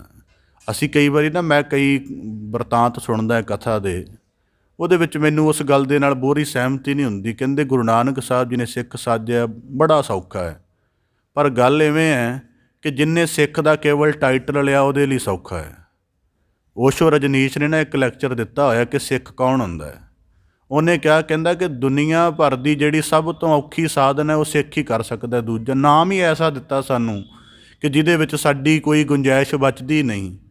ਹਿੰਦੂ ਹੋ ਜਾਈਏ, ਮੁਸਲਮਾਨ ਹੋ ਜਾਈਏ, ਇਹ ਸਾਰੀਆਂ ਇੱਕ ਆਪੋ ਆਪਣੇ ਟਾਈਟਲ ਨੇ, ਪਰ ਸਿੱਖ ਦਾ ਗੁਰਬਾਣੀ ਵਿੱਚ ਵਾਕ ਆਉਂਦਾ, ਸਿੱਖ ਕਰੇ ਕਰ ਸ਼ਬਦ ਨਾ ਚੀਨੈ ਲੰਪਟ ਹੈ ਬਾਜ਼ਾਰੀ। ਸਿੱਖ ਹੋ ਗਿਆ, ਗੁਰੂ ਸ਼ਬਦ ਨਾਲ ਜੁੜਿਆ ਹੀ ਨਹੀਂ। ਹੁਣ ਕਈ ਵਾਰ ਇੱਥੇ ਦੇਖੀਦਾ ਰੋਜ਼ਾਨਾ ਗਿਆਨ ਦੀ ਵਰਖਾ ਹੁੰਦੀ, ਟਾਈਟਲ ਸਾਡਾ ਸਿੱਖ ਹੈ, ਨਾ ਅਸੀਂ ਦੀਰਘ ਤਰੀਕੇ ਨਾਲ ਜੁੜੀਏ, ਨਾ ਅਸੀਂ ਓਪਰੇ ਮਨ ਨਾਲ ਜੁੜੀਏ ਅਤੇ ਨਾ ਸਰੀਰਕ ਤਲ 'ਤੇ ਜੁੜੀਏ, ਤਾਂ ਫਿਰ ਅਸੀਂ ਕਿਵੇਂ ਕਹਿ ਲਵਾਂਗੇ ਕਿ ਸਾਡਾ ਜਿਹੜਾ ਸਿੱਖੀ ਮਾਰਗ ਉਹ ਸ਼ਬਦ ਸੁਰਤ ਦੀ ਸਾਧਨਾ ਵਾਲਾ ਹੈ। ਅਸੀਂ ਤਾਂ ਕੇਵਲ ਧਰਮ ਨੂੰ ਲਿਬਾਸ ਦੇ ਨੁਕਤੇ ਤੋਂ ਧਾਰਨ ਕਰਕੇ ਚੱਲੀ ਜਾ ਰਹੇ ਹਾਂ। ਅਤੇ ਜੇ ਇਸ ਤਰ੍ਹਾਂ ਦਾ ਜੀਵਨ ਹੈ, ਇਸ ਕਰਕੇ ਭਾਈ ਵੀਰ ਸਿੰਘ ਜੀ ਆਖਦੇ ਨਾ, ਸਿੱਖੀ ਹੈ ਬਲਵਾਨ ਕਰਨਾ, ਸੁਰਤ ਨੂੰ ਚੜ੍ਹਦੀ ਕਲਾ ਵਿੱਚ ਨਿਵਾਸ ਸਦਾ ਰੱਖਣਾ। ਕਿ ਮਨ ਸਾਡਾ ਰੋਜ਼ ਸਾਡਾ ਛੋਟਾਪਣ ਪੈਦਾ ਕਰੇਗਾ, ਕਦੀ ਵਿਕਾਰਾਂ ਦੇ ਵਸ, ਕਦੀ ਤ੍ਰਿਸ਼ਨਾ ਦੇ ਵਸ, ਕਦੀ ਕਿਸੇ ਤਰ੍ਹਾਂ। ਅਤੇ ਜੇ ਸੁਰਤ ਜਿਹਦੇ ਅੰਦਰ ਗੁਰੂ ਸ਼ਬਦ ਰਮਿਆ ਹੋਏਗਾ ਅਤੇ ਸੁਰਤ ਬਾਰ-ਬਾਰ ਸਾਡੇ ਮਨ ਦੇ ਨਿਮਨ ਭਾਵਾਂ ਨੂੰ ਛੰਡਦੀ ਰਹੇਗੀ ਅਤੇ ਸਾਡਾ ਜੀਵਨ ਉਚਾਈ ਵਾਲੇ ਪਾਸੇ ਲੱਗਾ ਰਹੇਗਾ। ਇਸ ਕਰਕੇ ਭਗਤ ਕਬੀਰ ਸਾਹਿਬ ਜੀ ਕਹਿੰਦੇ, ਜਾਓ ਸਿੱਖਾਂ ਮਹਿ ਚੂਕ, ਜਦੋਂ ਤੱਕ ਜੀਵਨ ਦੇ ਵਿੱਚ ਪੋਲ ਕਾਣ ਹੈ ਸਾਚਾ ਸਤਿਗੁਰੂ ਕੀ ਕਰੇਗਾ। ਇਸ ਕਰਕੇ ਸ਼ਾਇਦ ਆਪ ਜੀ ਨੂੰ ਯਾਦ ਹੋਵੇ, ਹੁਣ ਤਾਂ ਬਹੁਤ ਗੱਲਾਂ ਵਿਸਰ ਗਈਆਂ ਨੇ, ਮੈਂ ਇਸ ਨੁਕਤੇ ਤੋਂ ਵੀ ਕਈ ਵਾਰੀ ਵਾਚਦਾ ਹੁੰਦਾ।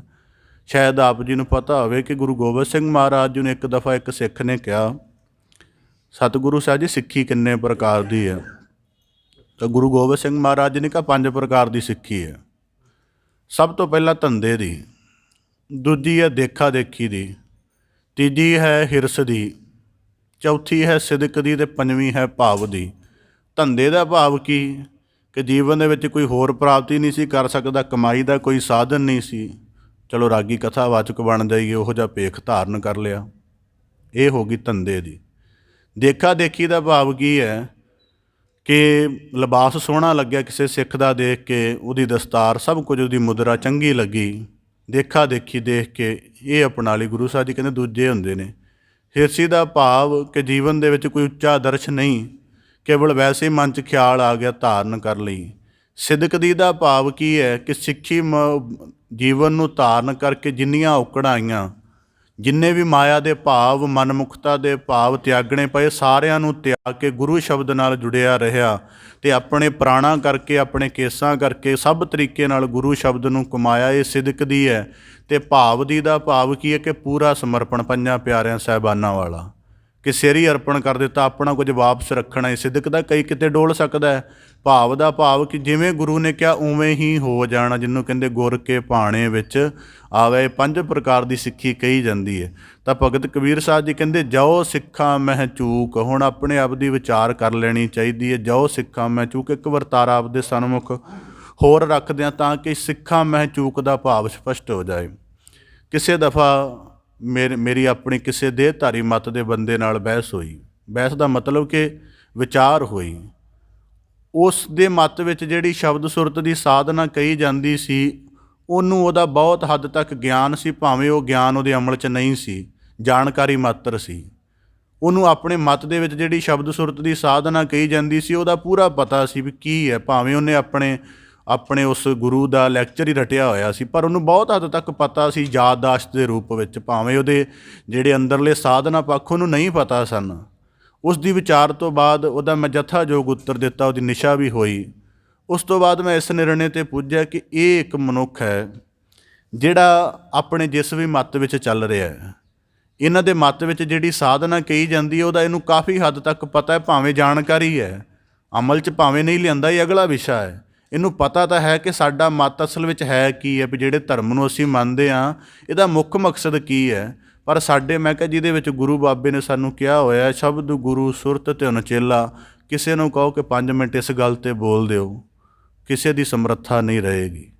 ਇਸ ਕਰਕੇ ਕੀ ਹੈ ਕਿ ਅਸੀਂ ਧਰਮ ਨੂੰ ਹੋਰ ਤਰੀਕਿਆਂ ਨਾਲ ਧਾਰਨ ਕਰਦੇ ਹਾਂ। ਅੱਜ ਮਤਲਬ ਇਹ ਦੇਖਣਾ ਜਿਹੜੀ ਗੱਲ ਹੈ, ਇਹ ਇਕੱਲੀ ਧਰਮ ਦੇ ਮਸਲੇ 'ਚ ਨਹੀਂ, ਸਾਰੇ ਪੱਖਾਂ 'ਚ ਚੱਲਦੀ ਹੈ। ਗੁਆਂਢੀ ਦਾ ਮਕਾਨ ਚੰਗਾ ਬਣ ਜਾਏ, ਲੋਕ ਚੰਗਾ ਭਲਾ ਢਾਹ ਕੇ ਨਵਾਂ ਬਣਾਉਣ ਲੱਗ ਪੈਂਦੇ। ਅੱਜ ਇਹਨਾਂ ਵਰਤਾਰਿਆਂ ਦੀ ਮਨੋਵਿਗਿਆਨਕਤਾ ਹੈ ਇਕੱਲੀ, ਇਹ ਇਕੱਲੀ ਧਰਮ ਦੇ ਪੱਖ 'ਚ ਥੋੜ੍ਹਾ ਚੱਲਦੀ ਹੈ। ਜਿੰਨੇ ਪੰਜਾਬ 'ਚ ਅੱਜ ਵਰਤਾਰੇ ਚੱਲ ਰਹੇ ਨੇ, ਇਹਨਾਂ ਦਾ ਆਧਾਰ ਦੇਖੋ ਕਿ ਉਹਦੇ ਵਿੱਚ ਦੇਖਾ ਦੇਖੀ ਚੱਲ ਰਹੀ ਹੈ, ਗਿਆਨ ਦਾ ਭਾਵ ਕਿਸੇ ਕੋਲ ਹੈ ਹੀ ਨਹੀਂ। ਤਾਂ ਕਰਕੇ ਭਗਤ ਕਬੀਰ ਸਾਹਿਬ ਜੀ ਕਹਿੰਦੇ, ਜਾਓ ਸਿੱਖਾਂ ਮਹਿ ਚੂਕ, ਇੱਕ ਪ੍ਰਮਾਣ ਆਪਦੇ ਸਨਮੁਖ ਰੱਖਦੇ ਹਾਂ। ਇੱਕ ਬਹੁਤ ਵੱਡਾ ਬੰਦਗੀ ਵਾਲਾ ਪੁਰਖ ਸੀ, ਉਹ ਕਿਸੇ ਵਿਰਲੇ ਘੱਟ ਵੱਧ ਨੂੰ ਹੀ ਆਪਣੇ ਚੇਲੇ ਬਣਾਉਂਦਾ ਸੀ।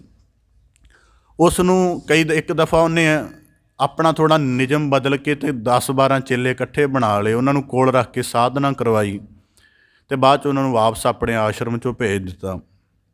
2-3 ਸਾਲ ਬਾਅਦ ਉਹਦੇ ਕਿਸੇ ਚੇਲੇ ਬਾਰੇ ਖਬਰ ਆਈ ਕਿ ਉਹ ਬੜਾ ਨੀਚ ਨਿਕਲਿਆ।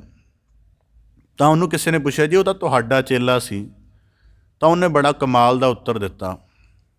ਕਹਿੰਦਾ ਉਹ ਸੌਦਾ ਲੈਣ ਆਇਆ ਸੀ ਅਤੇ ਉਹ ਸੌਦਾ ਲੈ ਗਿਆ, ਸੌਦੇ ਦੀ ਕੀਮਤ ਨਹੀਂ ਤਾਰ ਕੇ ਗਿਆ, ਇਸ ਕਰਕੇ ਉਹ ਮੇਰਾ ਚੇਲਾ ਨਹੀਂ, ਉਹ ਚੋਰ ਸੀ। ਚੋਰ ਦਾ ਭਾਵ ਕੀ ਹੈ ਕਿ ਉਹ ਲਿਬਾਸ ਲੈ ਗਿਆ ਮੇਰੇ ਕੋਲੋਂ, ਲਿਬਾਸ ਦੇ ਅੰਦਰਲੀ ਜਿਹੜੀ ਪਵਿੱਤਰਤਾ ਸੀ ਉਹਦੀ ਗੱਲ ਵੀ ਲੈ ਗਿਆ, ਪਰ ਉਹਨੂੰ ਸੰਭਾਲ ਨਹੀਂ ਸਕਿਆ। ਜਿਵੇਂ ਚੋਰ ਨੇ ਚੋਰੀ ਕੀਤੀ ਹੁੰਦੀ ਸੋਨੇ ਦੀ, ਉਂਝ ਕੀਮਤ 40,000 ਹੈ, ਪਰ ਉਹ ਜਦੋਂ ਉਸ ਚੋਰੀ ਕੀਤੀ ਵਸਤੂ ਨੂੰ ਅੱਗੇ ਵੇਚਦਾ 2-3 ਹਜ਼ਾਰ ਦੀ ਵੇਚ ਦਿੰਦਾ ਹੈ। ਇਸ ਕਰਕੇ ਉਹ ਕਹਿੰਦਾ ਚੋਰ ਸੀ, ਉਹ ਮੇਰਾ ਲਿਬਾਸ ਲੈ ਗਿਆ, ਮੇਰੇ ਕੋਲੋਂ ਧਰਮ ਦਾ ਉਪਦੇਸ਼ ਸਾਰ ਲੈ ਗਿਆ, ਪਰ ਚੋਰਾਂ ਵਾਂਗ ਅੱਗੇ ਪਾਲਿਆ ਨਹੀਂ। ਇਸ ਕਰਕੇ ਉਹ ਮੇਰਾ ਕਾਰੋਬਾਰੀ ਸਿੱਖ ਸੀ, ਮੇਰਾ ਪ੍ਰੇਮ ਭਾਵਨਾ ਵਾਲਾ ਸਿੱਖ ਜਾਂ ਚੇਲਾ ਨਹੀਂ ਸੀ। ਕਾਂ ਕਰਕੇ ਭਗਤ ਕਬੀਰ ਸਾਹਿਬ ਜੀ ਕਹਿੰਦੇ, ਜਾਓ ਸਿੱਖਾਂ ਮਹਿ ਚੂਕ। ਹੁਣ ਜਿਹਦੀ ਚੂਕ ਹੁੰਦੀ ਹੈ, ਹੁਣ ਜਿਹੜਾ ਰੋਜ਼ ਸਿੱਖ ਹੋ ਕੇ ਚੂਕ ਕਰ ਰਿਹਾ, ਉਹਦੇ ਲੱਛਣ ਕੀ ਹਨ? ਉਹਦਾ ਜੀਵਨ ਕਿਸੇ ਨੁਕਤੇ ਤੋਂ ਵੀ ਨਹੀਂ ਲੱਗਦਾ ਕਿ ਸਿੱਖ ਹੈ। ਭਾਈ ਗੁਰਦਾਸ ਸਾਹਿਬ ਜੀ ਨੂੰ ਪੜ੍ਹੋ, ਕਹਿੰਦੇ ਨੇ, ਗੁਰ ਸਿੱਖ ਭਲਕੈ ਉੱਠ ਕਰ, ਅੰਮ੍ਰਿਤ ਵੇਲੇ ਸਰ ਨਾ ਬੰਦਾ, ਗੁਰ ਕੈ ਬਚਨ ਉਚਾਰ ਕੇ, ਧਰਮਸਾਲ ਦੀ ਸੁਰਤ ਕਰਨ ਦਾ। ਉਹ ਸਾਰਾ ਦੱਸਿਆ ਹੋਇਆ ਹੈ।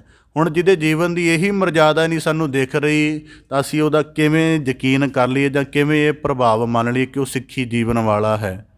ਗੁਰੂ ਦੁਆਰ ਜਾ ਕੇ ਨਹੀਂ ਜੁੜ ਕੇ ਬੈਠਦਾ, ਸੇਵਾ ਦੇ ਆਦਰਸ਼ ਨੂੰ ਨਹੀਂ ਅਪਣਾਇਆ, ਗਿਆਨ ਦੀ ਵਿਚਾਰ। ਗੁਰੂ ਲਖਨਊ ਵਿਖੇ ਗੁਰੂ ਹਰਗੋਬਿੰਦ ਸਾਹਿਬ ਮਹਾਰਾਜ ਗਏ, ਉੱਥੇ ਇੱਕ ਭਾਈ ਚੂਹੜ ਜੀ ਸਨ ਉਹਨਾਂ ਦਾ ਨਾਮ। ਉਹਨਾਂ ਨੇ ਗੁਰੂ ਸਾਹਿਬ ਜੀ ਨੂੰ ਪ੍ਰਸ਼ਨ ਪੁੱਛਿਆ, ਸਤਿਗੁਰੂ ਸਾਹਿਬ ਜੀ, ਜਿਹੜੀ ਸਿੱਖੀ ਹੈ ਇਹਦਾ ਟਾਹਣਾ, ਇਹਦੇ ਫਲ ਫੁੱਲ ਪੱਤੇ ਕੀ ਹਨ? ਤਾਂ ਗੁਰੂ ਹਰਗੋਬਿੰਦ ਸਾਹਿਬ ਜੀ ਨੇ ਉਸ ਨੂੰ ਉੱਤਰ ਦਿੰਦਿਆਂ ਸਮਝਾਇਆ ਕਿ ਜਿਹੜਾ ਮਨ ਹੈ ਉਹ ਗੁਰੂ ਸ਼ਬਦ ਨਾਲ ਜੁੜਿਆ ਰਹਿਣਾ, ਸਾਧ ਸੰਗਤ ਦੇ ਵਿੱਚ ਰੋਜ਼ਾਨਾ ਹਾਜ਼ਰੀ ਭਰਨੀ ਅਤੇ ਗਿਆਨ ਦੀ ਵਿਚਾਰ ਦੇ ਨਾਲ ਆਪਣੇ ਮਨ ਨੂੰ ਸਮਝਾਉਣਾ, ਸੇਵਾ ਦੀ ਕਿਰਤ ਕਰਨੀ, ਅੰਮ੍ਰਿਤ ਵੇਲੇ ਦੀ ਸੰਭਾਲ ਕਰਨੀ, ਇਹ ਜਿਹੜੇ ਸਾਰੇ ਤਮਾਮ ਕਰਨਾ, ਇਹ ਸਿੱਖੀ ਦੇ ਫਲ ਫੁੱਲ ਪੱਤੇ ਹਨ। ਅਤੇ ਜਿਹੜਾ ਇਸ ਤਰ੍ਹਾਂ ਦਾ ਜੀਵਨ ਜੀਏਗਾ ਉਹਦਾ ਜੀਵਨ ਫਲੀਭੂਤ ਹੋਏਗਾ। ਇਸ ਕਰਕੇ ਭਗਤ ਕਬੀਰ ਸਾਹਿਬ ਜੀ ਕਹਿੰਦੇ, ਅੰਧੇ, ਅੱਗੇ ਭਗਤ ਕਬੀਰ ਸਾਹਿਬ ਜੀ ਨੇ ਸ਼ਬਦ ਵਰਤਿਆ, ਅੰਧੇ ਏਕ ਨ ਲਾਗਈ। ਹੁਣ ਜਦੋਂ ਭਗਤ ਕਬੀਰ ਸਾਹਿਬ ਜੀ ਅੰਧੇ ਕਹਿ ਰਹੇ ਨੇ, ਅਤੇ ਇਹਦਾ ਭਾਵ ਹੈ ਕਿ ਇਹਨਾਂ ਨੂੰ ਗੁਰੂ ਦੇ ਗਿਆਨ ਦੀਆਂ ਗੱਲਾਂ ਬੜੀਆਂ ਪਤਾ ਨੇ, ਪਰ ਅੰਨਿਆਂ ਦੀ ਨਿਆਈ ਇਹਨਾਂ ਦੇ ਅਮਲ ਵਿੱਚ ਨਹੀਂ। ਅੰਨੇ ਕੋਲ ਅੱਖਾਂ ਤਾਂ ਹੁੰਦੀਆਂ ਨੇ, ਪਰ ਅੱਖਾਂ ਵਿੱਚ ਜੋਤ ਨਹੀਂ ਹੁੰਦੀ। ਇਸੇ ਤਰ੍ਹਾਂ ਕਈ ਇਹੋ ਜਿਹੇ ਸਿੱਖ ਹੁੰਦੇ ਨੇ, ਇਹ ਤੁਹਾਨੂੰ ਵੰਨਗੀ ਅੱਜ ਬੜੀ ਮਿਲ ਜਾਏਗੀ, ਕਦੇ ਦੇਖੋ। ਉਹਨਾਂ ਨੂੰ ਗੁਰਬਾਣੀ ਦਾ ਬੜਾ ਹਿੱਸਾ ਯਾਦ ਹੈ, ਸਿੱਖ ਇਤਿਹਾਸ ਦੀਆਂ ਗੱਲਾਂ ਕਥਾਵਾਚਕਾਂ ਨਾਲੋਂ ਵੀ ਵੱਧ ਯਾਦ ਨੇ ਉਹਨਾਂ ਨੂੰ। ਹੋਰ ਵੀ ਜਿਹੜੇ ਸਿਧਾਂਤ ਨੇ ਉਹ ਕਿਵੇਂ ਬਣੇ, ਇਸ ਗੱਲ ਬਾਰੇ ਵੀ ਪੂਰਾ ਜ਼ਿਕਰ ਹੈ। ਮੇਰਾ ਇੱਕ ਨਿੱਜੀ ਸੱਜਣ ਹੈ, ਬਹੁਤ ਵੱਡਾ ਨਾਸਤਿਕ ਹੈ, ਉਹ ਚੰਗੇ ਭਲੇ 10-12 ਕਥਾਵਾਚਕਾਂ ਨੂੰ ਇੱਕ ਟਾਈਮ 'ਤੇ ਬੋਲਣ ਨਹੀਂ ਦੇ ਸਕਦਾ, ਪਰ ਉਹਦੇ ਜੀਵਨ ਦੀ ਤਰਜ਼ ਬਿਲਕੁਲ ਹੀ ਮਨਮੁਖਾਂ ਵਾਲੀ ਹੈ। ਇਸ ਕਰਕੇ ਭਗਤ ਕਬੀਰ ਸਾਹਿਬ ਜੀ ਕਹਿੰਦੇ, ਅੰਧੇ ਬੜਾ ਕੁਝ ਹੈ ਗਿਆਨ ਦਾ, ਬੜੇ ਉਪਦੇਸ਼ ਜਾਣਦੇ ਨੇ ਕਿ ਸਾਨੂੰ ਗੁਰੂ ਸਾਹਿਬ ਜੀ ਇਸ ਵਿਸ਼ੇ ਬਾਰੇ ਕੀ ਕਹਿੰਦੇ ਨੇ, ਇਸ ਵਿਸ਼ੇ ਬਾਰੇ ਕੀ ਕਹਿੰਦੇ ਨੇ, ਪਰ ਕਹਿੰਦੇ ਏਕ ਨਾ ਲਾਗਈ। ਏਕ ਨਾ ਲਾਗਈ ਦਾ ਭਾਵ ਕਿ ਜਿਸ ਮੁੱਖ ਗੱਲ 'ਤੇ ਲਿਆ ਕੇ ਜੀਵਨ ਦੀ ਸਾਧਨਾ ਕਰਨੀ, ਉਹਨਾਂ ਨੂੰ ਇੱਕ ਵੀ ਨਹੀਂ ਲੱਗਦੀ। ਉਹ ਸਾਰਾ ਭਾਵ ਉਸ ਤਰ੍ਹਾਂ ਰੱਖ ਦਿੰਦੇ, ਕਿਉਂਕਿ ਦੁਨੀਆਦਾਰੀ ਵਿੱਚ ਗੁਰਬਾਣੀ 'ਚ ਨਾ ਇੱਕ ਵਾਕ ਹੁੰਦਾ, ਜਿਉਂ ਨਿਗੁਰਾ ਬਹੁ ਬਾਤਾਂ ਜਾਣੈ, ਉਹ ਹਰ ਦਰਗੇ ਹੈ ਭ੍ਰਸ਼ਟੀ। ਕਈ ਵਾਰੀ ਇਸ ਤਰ੍ਹਾਂ ਦੇ ਮਿਲ ਜਾਂਦੇ ਨੇ, ਗੁਰੂ ਨਾਲ ਨਹੀਂ ਜੁੜੇ ਪਰ ਗੱਲਾਂ ਬੜੀਆਂ ਜਾਣਦੇ ਹੁੰਦੇ ਨੇ, ਅਤੇ ਉਹ ਆਮ ਸਿੱਖ ਨੂੰ ਵਿਚਾਰੇ ਨੂੰ ਚੁੱਪ ਕਰਾ ਦਿੰਦੇ ਨੇ, ਸ਼ਾਇਦ ਜਿਵੇਂ ਉਹਨੂੰ ਕੁਝ ਪਤਾ ਹੀ ਨਾ ਹੋਵੇ। ਤਾਂ ਭਗਤ ਕਬੀਰ ਸਾਹਿਬ ਜੀ ਕਹਿੰਦੇ, ਪਰ ਅਸਲ ਹਾਲਤ ਕੀ ਹੈ? ਬਾਂਸ ਵਜਾਈਏ ਫੂਕ, ਜਿਵੇਂ ਬਾਂਸ ਵਿੱਚੋਂ ਪੋਲਾ ਹੁੰਦਾ, ਫੂਕ ਮਾਰੀਏ ਤਾਂ ਉਹਦੇ ਵਿੱਚ ਠਹਿਰਦੀ ਨਹੀਂ, ਉਹ ਅਗਲੀ ਤਰਫ ਨਿਕਲ ਜਾਂਦੀ ਹੈ, ਕਿਉਂਕਿ ਉਹਦੇ ਅੰਦਰ ਖਾਲੀਪਣ ਹੈ। ਇਵੇਂ ਜਿਹੜਾ ਸਿੱਖ ਹੈ, ਜਿਨ੍ਹਾਂ ਦੇ ਅੰਦਰ ਚੂਕ ਹੁੰਦੀ ਹੈ, ਉਹਦਾ ਭਾਵ ਕੀ ਹੁੰਦਾ? ਜਿਵੇਂ ਕਿਸੇ ਇਹਦਾ ਪ੍ਰਮਾਣ ਆਪਦੇ ਸਨਮੁਖ ਰੱਖਦਿਆਂ, ਕਿਸੇ ਬੁੱਤ ਘੜਨ ਵਾਲੇ ਨੇ ਨਿੱਕਾ ਜਿਹਾ ਪੁਤਲੀਆਂ ਬਣਾਈਆਂ 3, ਉਹ ਕਿਸੇ ਰਾਜੇ ਕੋਲ ਲੈ ਗਿਆ ਅਤੇ ਕਹਿਣ ਲੱਗਾ, ਪਹਿਲੀ ਦੀ ਕੀਮਤ 1 ਕੌਡੀ, ਦੂਜੇ ਦੀ ਮੋਹਰ ਸੋਨੇ ਦੀ, ਤੀਜੀ ਦੀ ਕੋਈ ਕੀਮਤ ਨਹੀਂ, ਤੇਰਾ ਸਾਰਾ ਰਾਜ ਵੀ ਇਹਦੀ ਕੀਮਤ ਨਹੀਂ ਦੇ ਸਕਦਾ। ਇਹਦਾ ਭੇਦ ਜੇ ਕਹਿੰਦਾ ਪ੍ਰਗਟ ਕਰ ਦਿਆਂਗਾ ਤਾਂ ਮੈਂ ਸਮਝਾਂਗਾ ਕਿ ਤੇਰੇ ਦਰਬਾਰ ਦੇ ਵਿੱਚ ਸਿਆਣੇ ਵਜ਼ੀਰ ਨੇ, ਨਹੀਂ ਤੇ ਸਾਰੇ ਬੁੱਧੂ ਨੇ। ਉਹਨੇ ਆਪਣੇ ਵਜ਼ੀਰਾਂ ਨੂੰ ਕੋਲ ਸੱਦ ਕੇ ਕਹਿੰਦਾ, ਇੱਕ ਆਹ ਪੁਤਲੀਆਂ ਬਣਾਉਣ ਵਾਲਾ ਮੇਰੇ ਕੋਲ 3 ਪੁਤਲੀਆਂ ਲੈ ਕੇ ਆਇਆ ਹੈ। ਕਹਿੰਦਾ ਪਹਿਲੀ ਦੀ ਕੀਮਤ ਕੌਡੀ ਹੈ, ਦੂਜੇ ਦੀ ਸੋਨੇ ਦੀ ਮੋਹਰ ਹੈ, ਤੀਜੇ ਦੀ ਤੇਰਾ ਸਾਰਾ ਰਾਜ ਵੀ ਨਹੀਂ ਇਹਦੀ ਕੀਮਤ ਦੇ ਸਕਦਾ। ਇਹਦਾ ਅਰਥ ਕੀ? ਕਹਿੰਦਾ ਲੱਭ ਕੇ ਲਿਆਓ। ਉਹਨੇ 5-6 ਦਿਨ ਦਾ ਸਮਾਂ ਦੇ ਦਿੱਤਾ ਆਪਣੇ ਵਜ਼ੀਰਾਂ ਅਹਿਲਕਾਰਾਂ ਨੂੰ, ਸਿਆਣੇ ਜਿਹੜੇ ਉਹਦੇ ਦਰਬਾਰੀ ਸਨ। ਸਾਰਿਆਂ ਨੇ ਖੋਜ ਕੀਤੀ, ਕਿਸੇ ਕੋਲ ਗੱਲ ਨਾ ਬਣੀ। ਆਖਰ ਇੱਕ ਜਿਹੜਾ ਲਾਸਟ ਉਹਦਾ ਵਜ਼ੀਰ ਸਿਆਣਾ ਸੀ, ਉਹ ਵੀ ਬੜਾ ਪਰੇਸ਼ਾਨ ਰਿਹਾ। ਫਿਰ ਇੱਕ ਦਿਨ ਰਾਤ ਨੂੰ ਥੱਕ ਟੁੱਟ ਕੇ ਬੈਠਾ ਦੀਵੇ ਦੀ ਲੋਚ, ਉਹਨੇ ਦੇਖਿਆ ਕਿ ਸਾਰਿਆਂ ਦਾ ਰੂਪ ਇੱਕੋ ਜਿਹਾ, ਆਕਾਰ ਵੀ ਇੱਕੋ ਜਿਹਾ ਹੈ। ਫਿਰ ਉਹਨੇ ਦੇਖਿਆ ਅਚਾਨਕ, ਉਹਨੇ ਜਦੋਂ ਤੀਜੀ ਮੂਰਤੀ ਦੇਖ ਰਿਹਾ, ਉਹਦੇ ਜਿਹੜਾ ਪ੍ਰਕਾਸ਼ ਸੀ ਉਸ ਮੂਰਤੀ ਦੇ ਆਰ ਪਾਰ ਹੋ ਰਿਹਾ ਸੀ ਪੁਤਲੀ ਦੇ।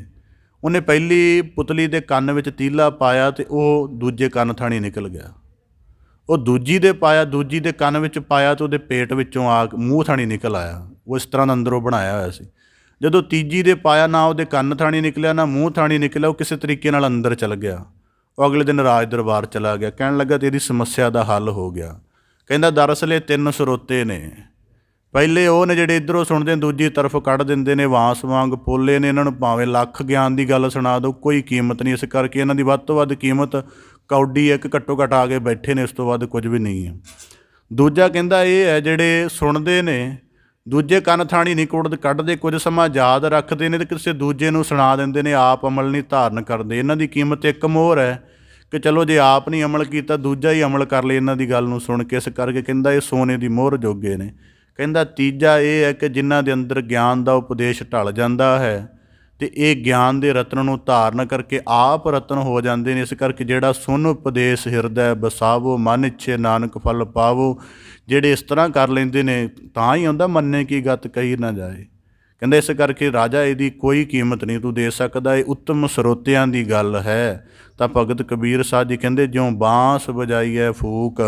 ਕਈ ਵਾਰੀ ਜੀਵਨ ਇੰਨਾ ਕੱਚਾ ਹੁੰਦਾ ਹੈ, ਇੰਨਾ ਅਧੂਰਾ ਹੁੰਦਾ ਹੈ ਕਿ ਪੂਰਨ ਸਤਿਗੁਰੂ ਦੇ ਨਾਲ। ਇਸ ਕਰਕੇ ਤਾਂ ਕਰਕੇ ਗੁਰਬਾਣੀ 'ਚ ਨਾ ਇੱਕ ਵਾਕ ਆਉਂਦਾ ਹੈ ਕਿ ਗੁਰੂ ਦੀ ਮਹਿਮਾ ਉਹਦੇ ਸਿੱਖਾਂ ਤੋਂ ਪਤਾ ਲੱਗਦੀ ਹੈ, ਅਤੇ ਪਰ ਜਦੋਂ ਸਿੱਖਾਂ ਦਾ ਜੀਵਨ ਹੀ ਅੱਧਾ ਅਧੂਰਾ ਹੋਏਗਾ ਤਾਂ ਫਿਰ ਗੁਰੂ ਦੀ ਮਹਿਮਾ ਕਿਵੇਂ ਪ੍ਰਗਟ ਹੋਏਗੀ। ਅੱਜ ਅਸੀਂ ਕਹਿੰਦੇ ਸਿੱਖੀ ਦਾ ਪ੍ਰਚਾਰ ਨਹੀਂ ਹੋ ਰਿਹਾ, ਕਥਾਵਾਚਕ ਬੜੇ ਬਣ ਗਏ ਨੇ, ਅਕੈਡਮੀਆਂ ਬੜੀਆਂ ਖੁੱਲ੍ਹ ਗਈਆਂ ਨੇ, ਪਰ ਮਸਲਾ ਕੀ ਹੈ ਕਿ ਜਿਸ ਤਰ੍ਹਾਂ ਦਾ ਅਮਲ ਸਿੱਖ ਨੇ ਧਾਰਨ ਕਰਕੇ ਜੀਵਨ 'ਚ ਵਿਚਰਨਾ ਹੈ ਤਾਂ ਉਸ ਤਰ੍ਹਾਂ ਦਾ ਅਮਲ ਸਿੱਖ ਦੇ ਜੀਵਨ 'ਚੋਂ ਨਹੀਂ ਝਲਕ ਰਿਹਾ। ਇਸ ਕਰਕੇ ਉਹਦਾ ਕੋਈ ਪ੍ਰਭਾਵ ਨਹੀਂ ਬਣ ਰਿਹਾ। ਤਾਂ ਕਰਕੇ ਭਗਤ ਕਬੀਰ ਸਾਹਿਬ ਜੀ ਕਹਿੰਦੇ ਜਿਉਂ ਬਾਂਸ ਵਜਾਈਐ ਫੂਕ। ਇਸ ਪ੍ਰਕਾਰ ਭਗਤ ਕਬੀਰ ਸਾਹਿਬ ਜੀ ਸਾਨੂੰ ਬਖਸ਼ਿਸ਼ ਕਰਦੇ ਹਨ ਦੋਵਾਂ ਸਲੋਕਾਂ ਦੇ ਭਾਵ। ਤਾਂ ਕਰਕੇ ਮੈਂ ਅਕਸਰ ਬੇਨਤੀ ਕਰਦਾ ਕਿ ਲੜੀਵਾਰ ਵਿਚਾਰ ਵਿੱਚ ਜੁੜੇ ਰਿਹਾ ਕਰੋ, ਕਿਉਂਕਿ ਸਲੋਕਾਂ ਦੇ ਵਿਸ਼ੇ ਇੱਕ ਦੂਜੇ ਨਾਲ ਜੁੜੇ ਨੇ। ਕੱਲ੍ਹ ਸਾਚੇ ਸਤਿਗੁਰੂ ਦੀ ਮਹਿਮਾ ਸੀ, ਉਹਦਾ ਕੀ ਪ੍ਰਤਾਪ ਹੈ, ਉਹਦੀ ਗੱਲ ਸੀ। ਅੱਜ ਜਿਹੜੇ ਸਾਚੇ ਸਤਿਗੁਰੂ ਨਾਲ ਜੁੜ ਕੇ ਨਹੀਂ ਸਾਧਨਾ ਕਰਦੇ, ਕੱਚੇ ਰਹਿ ਜਾਂਦੇ, ਉਹਨਾਂ ਦੀ ਕੀ ਹਾਲਤ ਹੈ। ਇਹ ਦੋਵੇਂ ਸਲੋਕ ਆਪਸ ਦੇ ਵਿੱਚ ਜੁੜਦੇ ਨੇ। ਭਗਤ ਕਬੀਰ ਸਾਹਿਬ ਦੀ ਕਿਰਪਾ ਕਰਨ ਸਾਡੇ ਜੀਵਨ ਦੀ ਖੁਸ਼ਕਿਸਮਤੀ ਹੈ ਕਿ ਅਸੀਂ ਸਤਿਗੁਰੂ ਗੁਰੂ ਗ੍ਰੰਥ ਸਾਹਿਬ ਮਹਾਰਾਜ ਜੀ ਨਾਲ ਜੁੜੇ ਹਾਂ। ਗੁਰੂ ਸਾਡਾ ਪੂਰਨ ਹੈ, ਸਰਬ ਕਲਾ ਸਮਰੱਥ ਹੈ। ਬਸ ਸਾਡੀ ਸਿੱਖ ਵਾਲੀ ਪ੍ਰਤੀਤ ਬਣ ਜਾਏ। ਅਸੀਂ ਆਪਣਾ ਮਨ ਪੂਰੀ ਤਰ੍ਹਾਂ ਸਮਰਪਣ ਕਰਕੇ ਗੁਰੂ ਕੀ ਦੱਸੀ ਹੋਈ ਕਾਰ ਅਨੁਸਾਰ ਚੱਲਣ ਦਾ ਯਤਨ ਕਰੀਏ ਅਤੇ ਆਪਣੇ ਜੀਵਨ ਦੀ ਸਫਲਤਾ ਨੂੰ ਗੁਰੂ ਸ਼ਬਦ ਦੇ ਨਾਲ ਕਮਾਈਏ ਜੀ। ਪਾਵਨ ਸ਼ਬਦ ਵਿਚਾਰ ਦੀ ਆਪ ਜੀ ਦੇ ਨਾਲ ਸਾਂਝ ਪਾਉਂਦਿਆਂ ਵਿਆਖਿਆ ਦਾ ਯਤਨ ਆਪ ਦੇ ਸਨਮੁਖ ਰੱਖਦਿਆਂ ਹੋਈਆਂ ਬੇਅੰਤ ਭੁੱਲਾਂ ਦੀ ਖਿਮਾ ਜਾਚਨਾ ਜੀ। ਬੜੇ ਅਦਬ ਸਹਿਤ ਗੱਜ ਕੇ ਫਤਿਹ ਅਰਜ ਕਰੋ ਜੀ। ਵਾਹਿਗੁਰੂ ਜੀ ਕਾ ਖਾਲਸਾ, ਵਾਹਿਗੁਰੂ ਜੀ ਕੀ ਫਤਿਹ।